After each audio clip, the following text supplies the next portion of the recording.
Thank you, Ron. I have never been called the cyclist of the century before. I will remember that always. Thank you for coming.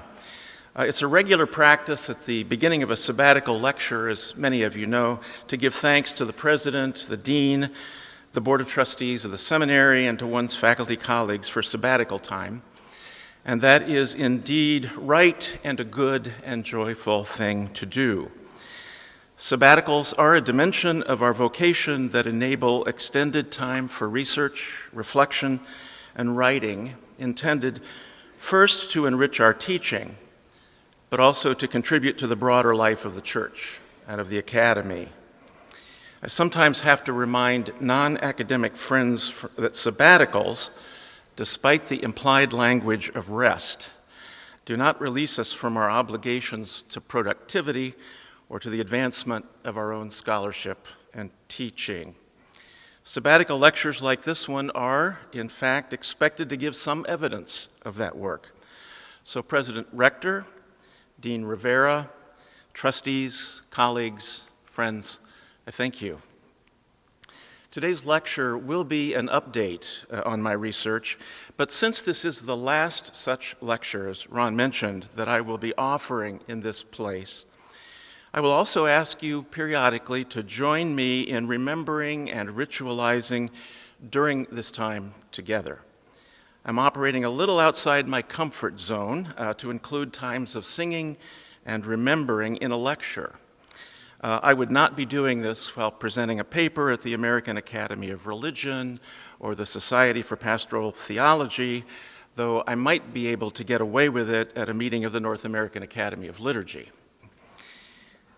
The fact that we are gathered in this chapel space is in fact intended to embody both scholarship and ritual. Meeting here, thanks to a suggestion from my colleague, Dr. Ron Anderson, is as much symbol as strategy. It signifies the critical partnerships between pastoral care and the profound meaning-making activities of worship. It physically represents the central role of ritual in addressing both human suffering and human flourishing, in remembering who we are and whose we are. We are here to embody the union of thought and action, of speech and performance. And finally, holding this event in this place is intended as a reminder to me and to all of us that the scholarly work of the mind cannot be understood apart from its central place in our understanding of Christian vocation. We do this, as we do all the work of Christian ministry, to the glory of God. When I was a graduate student here in the late 1970s and early 80s, this space was a traditional mid-1950s worship space. It had last been renovated in preparation for the World Council of Churches Assembly hosted in Evanston in 1954, the only council assembly to be held in the United States. Straight wooden pews, firmly fixed to the floor, pulpit, lectern, and organ permanently installed in the front of the sanctuary, all shaped our particular understanding and participation in services of word and table. When I joined this faculty in 1991, the space was under construction, and we worshiped across the street at the Shield Center, welcomed by our Roman Catholic sisters and brothers. We returned to this space, much as it is now, with movable seating, pulpit and lectern and even organ, echoing theological and cultural shifts that continue today, of a family or of a gathered group. In worship, gather for the worship of God, though all of us bring the context of our own joys and struggles to those events. That said, what makes counseling and care pastoral is the constant recognition that all takes place somehow in the presence of God, who is the source of healing, liberation, and reconciliation. And both care and worship embrace the biblical imperatives to bear one another's burdens. Just as importantly, both religious practices create liminal time and space, time outside of time, space set apart from the ordinary.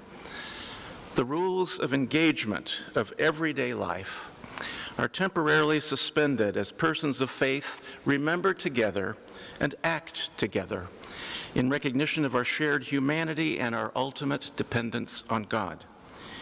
I think of both of these experiences as living as if the reality of God's kingdom were already and fully present. For at least a brief time, we immerse ourselves in attending to God's grace and imagine the world we believe God intends. We eventually return to the harsh realities of a world in which God's reign is not yet fully realized, but we will have rehearsed what it means to live in the unfettered presence of God, and we are changed in that process. Pastoral counseling, like worship, is founded on ritual structures that focus our attention, recall and revise our faith stories and life stories, and open up futures that had seemed closed or hopeless.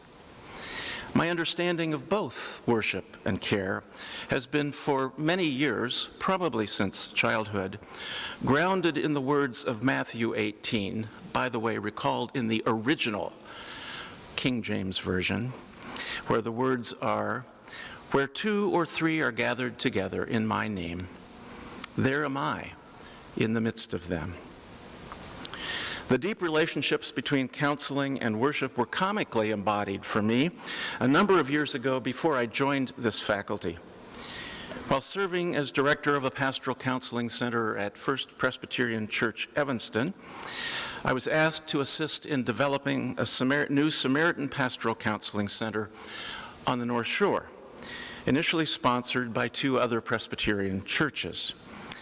First Presbyterian Church of Wilmette provided the use of a classroom, and Northminster Presbyterian Church set aside space, if you can believe it, in a large coat room adjoining the narthex. It actually worked quite well during the week, providing ample space, privacy, and quiet. But in preparation for Advent each year, unbeknownst to me, the large pulpit was regularly stored there to make room in the chancel for seasonal activities. So we sat, counselor and client, in our usual chairs, but for this time during Advent, in the shadow of that massive reminder of our context. So symbols of both proclamation and care shared the same physical space. Before beginning the heart of what I wanted to talk about this morning, a brief word of context. This morning I am drawing in part on material developed for a chapter in a soon-to-be-released book edited by Nancy Ramsey of Bright Divinity School, titled, this literally hot off the presses, this was just emailed to me this morning. The book is entitled Pastoral Theology and Care, Critical Trajectories in Theory and Practice, published by Wiley-Blackwell. My chapter there is titled, How the Brain Matters. Other material is drawn from a paper I presented last April in Oslo, Norway, at the biennial meeting of the International Academy of Practical Theology, where we were honoring the 500th anniversary of the Protestant Reformation, in case you hadn't realized that was taking place this year. This work is also part of 2 larger projects that are currently underway and in the works, focused on the brain, memory, and pastoral care. So my hope is that some of the many issues there simply is not time to think about together today can be worked out more fully in those texts. So first, to memory. How we understand ourselves and the world we live in depends on the foundation of our memories. Without recalling our past, we have no future. and we cannot know even who we are in the present. Without memory, we have no sense of self or community. Some would even say we have no soul. Former neuropsychologist Joseph Ledoux, for instance, says, "We are our memories, and without them we are nothing." And former colleague and pastoral theologian Jim Ashbrook, now of blessed memory, agrees. Without working memory, nothing is personally meaningful. A person has no unique identity and no sense of continuity, since the person cannot connect his or her present with the past. In truth, the person loses his or her soul. These are important claims, and I intend to challenge them later on. But as more of us live longer lives, the realities of Alzheimer's disease and other dementias have become inescapable. And it is difficult to avoid the very real sense that a human being, a soul, is disappearing within a familiar body when someone we love suffers from these losses. Our sense of self and of soul depends on memories, but much of contemporary neuroscience is concluding that our memories are significantly more malleable than we had imagined. Memory relies on the patterns of connections made between neurons or brain cells. Okay, that didn't mean to skip two. Memory relies on the patterns of connections made between neurons or brain cells. For at least a century, scientists have known that neurons conduct their business, conduct is the operative word, by communicating with other neurons through neurochemical processes that transfer electrical charges from one neuron to the next, most commonly from the terminal buttons at the end of a cell's long axon to the dendrites near the cell body across a tiny gap called a synapse. The father of modern neuropsychology, Donald Hebb, developed the theory that is now famously summarized as neurons that fire together, wire together. That is, each time a neuron fires and a second one responds, the likelihood that they will fire again increases. And the operative word there is likelihood. This is, of course, an oversimplified picture. Since many neurons fire at the same time, some neurons increase or excite the electrical charge, others decrease or inhibit it. And there are trillions and trillions of synapses in every one of the brains encased in the skulls on bodies sitting in this room today. But regardless of the complexity of processes, memory, including human memory, ultimately relies on the building and maintaining of stable patterns of neural connection. Well, a description of neural connections may highlight the fragility of memory, but it doesn't capture our lived experience. So we rely on metaphors. We compare them to rooms in a house, each room containing many objects. Or a library where we can take memories off the shelf and revisit and read them and return them unchanged. Or a photo album where we store and revisit our earlier life events. When recalling stories, we imagine we're watching a movie or a video. More recently, we have adopted the image of a computer with its hard drive representing long-term memories and the random access memory, which functions like working memory. But brains are much more complicated, and metaphors ultimately fail us. A more vivid and accurate metaphor is offered by Dutch psychologist and philosopher Douwe Dresma, who says, "The brain, in short, is more like a steaming and dripping stretch of rainforest than a computer's hard disk. Memory traces are not conserved permanently in a sterile environment like information in the artificial memories we have invented. Instead, they are subject to the neuronal equivalents of rot and untamed growth." Not a very uplifting image. Psychologists have documented more than 250 types of memory, many of which employ very different neural systems.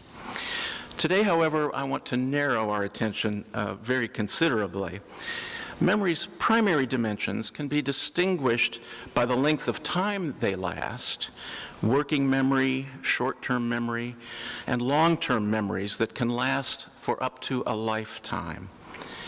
But today I want to ponder two types of memory that are distinguished by their content. Episodic or autobiographical memories include explicit personal incidents or stories that we recall and that give our lives meaning and shape. Such memories record and recall the stories of our lives. It is, if you will, the playing field for the narratives that shape us. Procedural memories, on the other hand, include those tasks we have learned to accomplish more or less automatically over time through repetition. How to ride a bicycle, how to play the piano, how to say the Lord's Prayer. Semantic memories, which we don't have time to talk about today, include our recording of facts about the world, whether or not we recall how or when we learned them. Our remembered stories are central to who we are. As Northwestern personality psychologist Dan McAdams says, "If you want to know me, then you must know my story. For my story defines who I am. And if I want to know myself, to gain insight into the meaning of my own life, then I too must come to know my own story." Stories tell us who we are, and other stories tell us who our families are, our congregations, our nations, and our world. We are formed in stories. We usually think of those memories of stories as units, stored in their own files, awaiting our need for them at some point in the future. Yet the brain stores and retrieves memories in much more complicated ways. Rather than storing each event in one location, each time we experience an event, our brains break down that experience into its various components. What we see, what we hear, what we smell or touch, and what we feel. Each component then is stored in the brain region most responsible for that sense. By the way, this is probably my first lecture in 5 years where I don't have a picture of a brain to show you. But visual images are stored in the occipital regions of the brain. I can point to them. Sound and language in the temporal lobes on each side of the brain. Our physical movements are recorded in the premotor and motor cortex. And our emotional responses register primarily in the deep recesses of the limbic system. In other words, our memories are not stored in one location to be pulled off the shelf in one piece. Each time we remember an event, each component of the experience must be reassembled to produce the rich, full, vivid experiences we often recall. The implications of these findings are critical to the ways we provide or seek care for others and for ourselves, and to the ways we worship. Since the liminal structures of attentive listening or of sacred worship open up spaces for revisiting the stories of our lives, they provide channels for what Calvin would have referred to as regeneration, or the Wesleys perhaps related to going on to perfection. For each time we tell the story of a loss, an abuse, or a joyous event, we reconstruct the memory of the earlier event in the present. The past is made new again and open to new telling. The broad outlines of what happened may not change, but the added detail, the altered perspective that comes from sharing the story in the presence of a different, attentive listener, the subtle shift in emotional tone that unfolds in this telling provide ample opportunity for new insight, new perspective, indeed a new story. In the retelling, stories become open, shifting our relationships to the past and imagining a more hopeful future. We cannot change what happened, but our stories about them can change. And importantly, the brain appears to store the revised memory in place of the original, somewhat like a recent metaphor, the overwrite function on our computer when a file is changed. In short, we never remember an event quite the way we first experienced it, and then we will remember it. Of course, the telling of stories also opens the possibility that troubling recollections may occur as well. The opportunity for shifting stories is not a guarantee that all will be well. But the point is this: our future stories are open because our past stories are not the last word. We imagine our pasts in ways that are selective and dynamic and always open to new meanings. We might summarize it this way. We tell our stories in order to remember who we are. We listen to remember who the other is. I suggested earlier that both pastoral care and worship take place with the recognition of God's presence, including all of life's passages. Today, I want you to recall with me that reality in song. Please join me in singing a song that is in the small black book that you have, The Faith That We Sing, number 2051. I was there to hear your mourning cry. We are going to sing verses 1 and 2. We will omit verses 3 and 4, and then sing 5, 6, and 7. So omitting verses 3 and 4, I was there to hear your mourning cry.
Our stories about ourselves, our autobiographical memories, are central to who we are.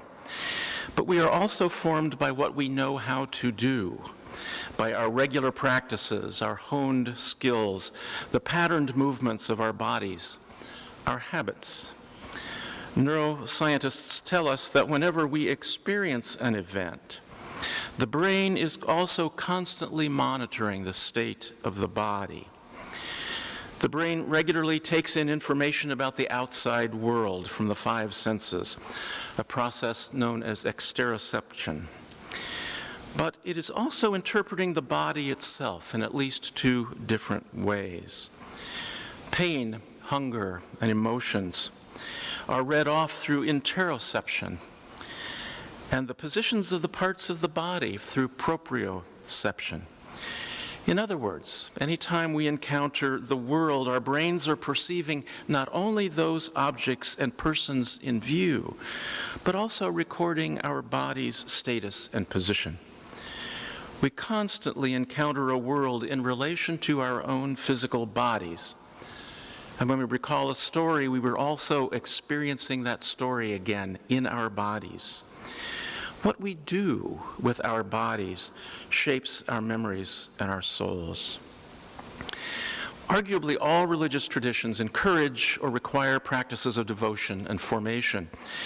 Garrett-Evangelical has been quite hospitable to those of us who are not United Methodists, so I feel free to call our attention for a time to the Reformed tradition. Though similar connections could be made with the methods shaped by the Wesleys or the ritual practices of Roman Catholicism. Calvin's institutes have been widely read and understood as a systematic theology, articulating basic Christian doctrine. Some, however, have also noted the strong emphasis on Christian practices which Calvin encouraged or required. Matthew Bolton's 2011 Life in God stands clearly within that tradition. While acknowledging the catechetical nature of the work, he notes, Calvin wanted to sharpen the minds of the faithful, but at least as much, he wanted to engage and enliven their hearts. He reinterprets Calvin's anti-monasticism as less a rejection of monastic practices and more a distributing of those practices for all Christians, in effect tearing down the walls of the monastery and making regular practices of piety expectations for all Christians. For Calvin, he says, monastics are mistaken only insofar as they make elite difficult and rare, what should be ordinary, accessible, and common in Christian communities, namely whole human lives formed in and through the Church's distinctive repertoire of disciplines, from singing psalms to daily prayer to communing with Christ at the Sacred Supper. Calvin's work, then, is also a manual for Christian formation. For Calvin, as Bolton would argue, the seminal problem for us human beings is a dullness and confusion, this ignorance and forgetfulness of the fact that every good thing in human life, including that life itself, is a loving gift from God's own hand. He goes on to say, this may sound more familiar to your stereotypes about Calvin, that we humans are too faithless to believe, too dull to notice, too ignorant to care, and too forgetful to follow the restorative way of life God sets before us every day. But there are remedies for these problems: trust, vigilance, learning, and remembering, all of which are implemented, I would say, by religious practices. Such practices, moreover, are not a demand to master knowledge about God, but to humbly feel, watch, and listen for God in and through the nearness and familiarity of their own lives and neighborhoods. We can't ignore Calvin's signature claims of human finitude, but we can understand that emphasis as a reminder of our utter reliance on the grace of God. At least as importantly, Bolton underscores Calvin's intent to develop Christian faith and public communities that nurture holy living through regular practice. Calvin obviously rejected an absolute reliance on the Church's rituals and in and of themselves salvific. But it's also clear that the utter necessity of regular religious practice focused on the formation of Christian disciples was at the center of his enterprise. What Christians did formed and reformed them as much as what they thought and believed. This claim, I would argue, also challenges notions of empty or mindless ritual that are too often used to describe religious and even secular practices that have been deeply learned over time. Instead, these automatic movements and habits of the heart form the essence of our place in the world, what some would call our habitus. Because these memories are the encoding of physical movement or of repeated speech acts, the regular practice over time reshapes the brain through processes described today by the term neuroplasticity. Like many other major discoveries in neuroscience, popular understandings often overstate or misconstrue scientific claims. You may remember the right brain, left brain generalizations of the 1970s and 1980s, and more recent claims about the role of mirror neurons, both kernels of truth in themselves. But today, neuroplasticity is the hot topic in the popular press. It has become a cliche now to say that this or that experience actually changes your brain, since virtually every experience does, in some way, make at least subtle changes to the brain. Some changes are more permanent, however, than others. Some are reversible, and some are not. An entire industry, as you might well imagine, is growing up, producing books, workshops, videos, promising self-improvement, enhanced physical performance, and stress reduction, all through the miracle of neuroplasticity. Well, there is some good science behind many of these claims and practices, in spite of the hype that they often receive. Neuroplasticity also lies behind, by the way, less laudable changes. Our bad habits and our addictions also rely on plasticity. Some of the most fascinating examples of neuroplasticity involve the ways brain tissue adjacent to damaged or diseased tissue can take over some of the functions that were supported by that tissue, such as vision, touch, or hearing. But neuroplasticity is the very basis of learning, often through regular, repeated practice. One of the most common illustrations of neuroplasticity is a 15-year-old study of London cab drivers. To be licensed, drivers spend 3 years studying the streets within a 6-mile radius of Charing Cross. Brain imaging revealed that the hippocampus, the part of the brain that records place and turns short-term memories into long-term memories, was significantly larger in these drivers and in others, and the difference increased with experience.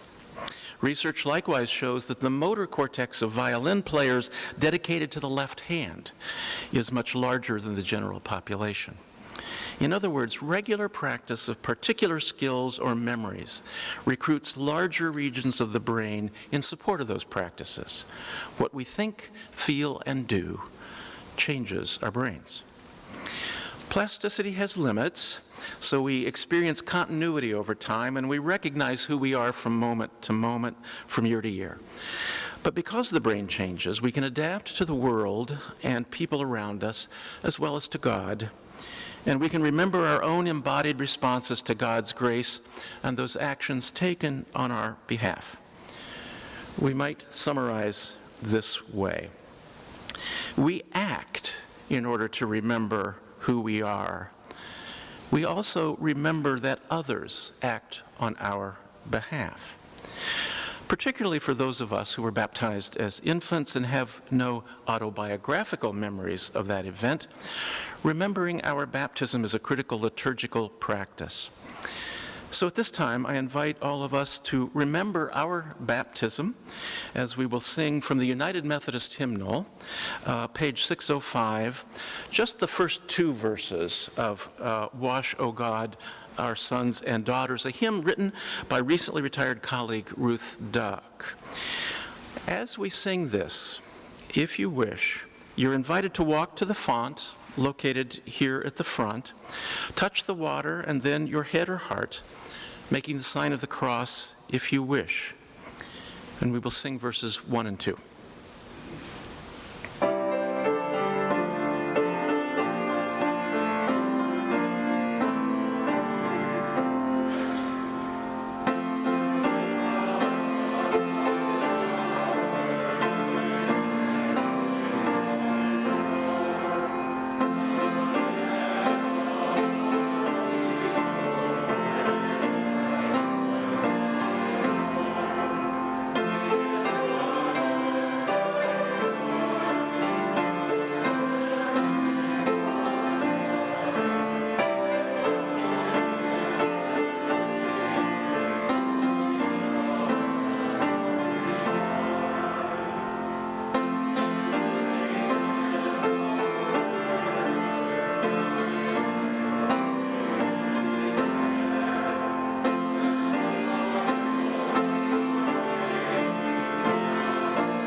For those of you wondering about the title of this lecture, a brief word.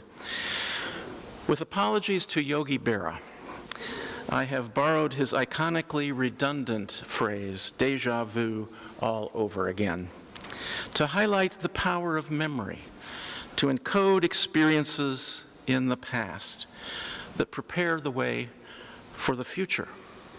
Familiarity is often a reassuring recognition that we know where we are. We have been here before. We have our bearings. It is familiar territory. So the question, haven't we been here before, can be answered with a resounding yes.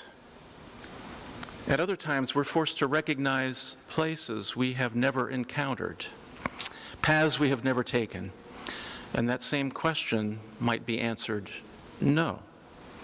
Memory, or rather its absence, acknowledges the novel territory that we face and prompts us to find new ways of being, new directions to take.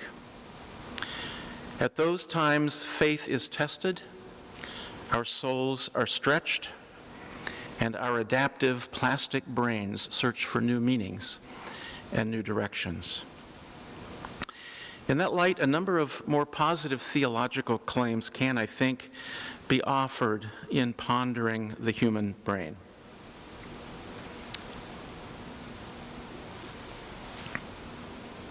First, faith without works is dead. I know that's considered by Martin Luther the epistle of straw.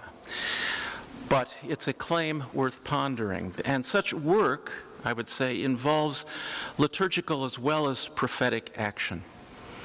Loving God with one's whole heart, mind, and soul requires immersing oneself in practices which remind us that our life is in God and of God. In Wesley's terms, works of piety that accompany our works of mercy. Right practice leads to right belief. Orthopraxy leads to orthodoxy. Lex orandi, lex credendi. We act our ways into belief at least as fully as we believe our ways into action.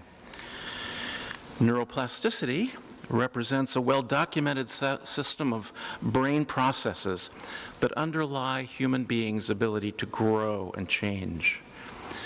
That plasticity enables and requires learning and adaptation in concert with the body's genetically determined processes of maturation.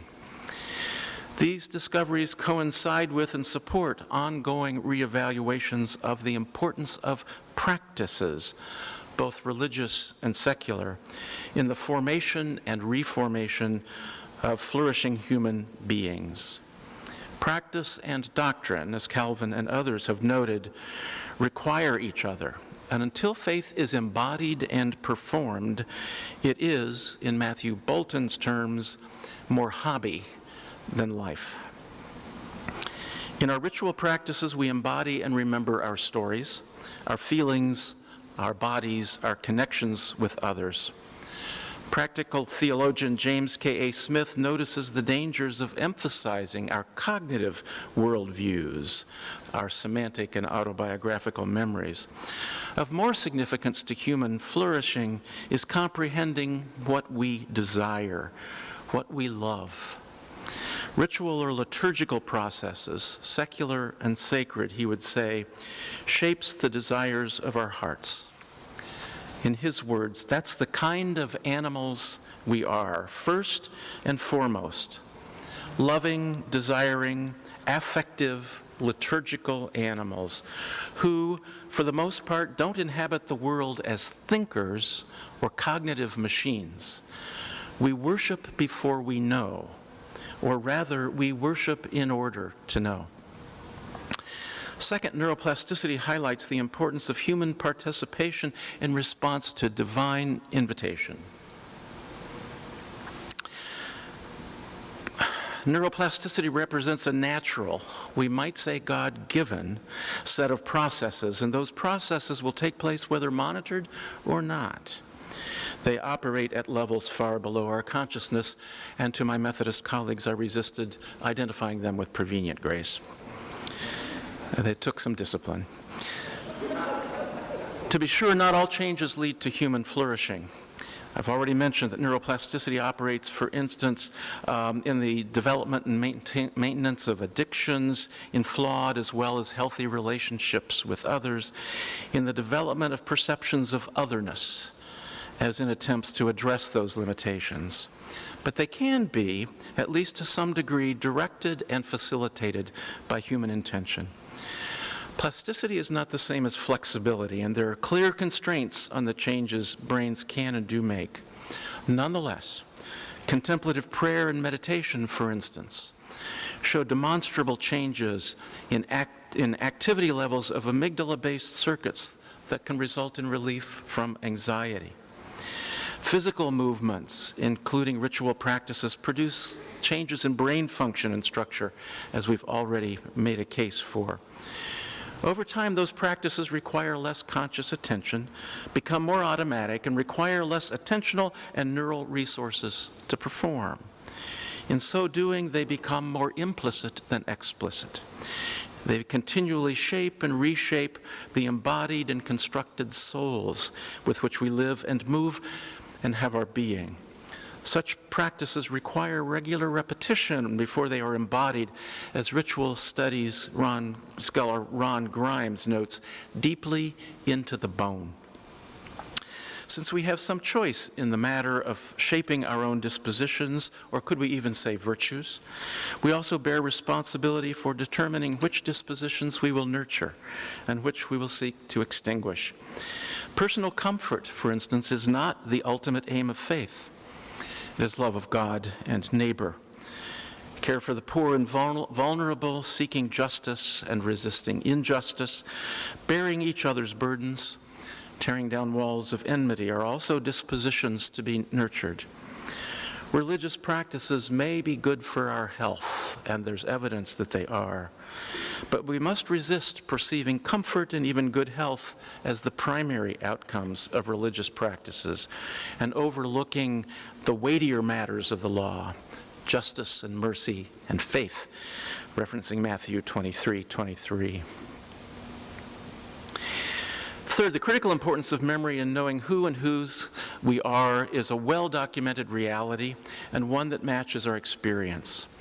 We sense that memory and soul are intimately and inextricably related.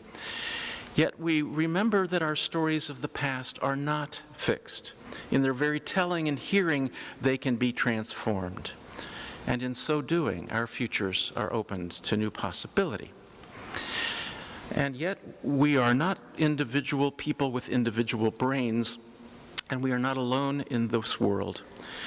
We are not the only ones who remember ourselves or who will remember. Even in death, or in that long death that is the descent into dementia, we are remembered. Sadly, this is not true equally for everyone, for those lost in homelessness or the fog of war or other circumstances that separate people from loved ones. Anonymous death diminishes even this limited definition of immortality. Yet we are regularly charged to remember. Being remembered is the hope of most of us, perhaps even as strongly as the hope for continued conscious life beyond death's passage. Yet our best intentions to promise those we love can alarm us with their sudden fading through no fault of our own. As Dresma, whom I referenced earlier, notes, anyone forced to say goodbye hopes to live on, and anyone who loses someone solemnly promises themselves they will cherish those memories. Both know that memory accepts no commands, that it goes its own way, even concerning those we loved best. What counts when it comes to cherishing memories is not the result, but the love and devotion expressed by the attempt. It's also true, of course, that eventually those who have known us will themselves say goodbye, an awareness that has been called the second death. I've been emphasizing here the vital role of the brain in human memory. Yet, for persons of faith, even that second death is not the last word. Scripture, first of all, reminds us that we are known by the Holy Eternal One. Fear not, for I have redeemed you. I have called you by name. You are mine. Isaiah 43:1. And our creeds serve us to remind us that God's eternal nature embraces us as well. In life, in death, in life beyond death, God is with us. We are not alone. Thanks be to God. What are we to make of a God who knows and remembers us? How can we comprehend memory without the physical apparatus we know is necessary, the firing of synaptic connections that produce riveting stories and vivid images? Does God have a brain? How great a gulf is fixed between our comprehension of our humanity and our contemplation of God. Yet the conviction that God remembers us persists. It is, of course, ultimately a mystery, though as Christians, we confess Jesus of Nazareth as the Christ who uniquely embodied God and who bore witness to the nature of God. And it is that hope with which I want to close by returning to a description of pastoral care that I have cherished over the years. It was first written by pastoral theologian John Paton, but I have edited it here to reflect my own pondering and the questions that students have raised about it over the years. Here is the way I now quote this definition.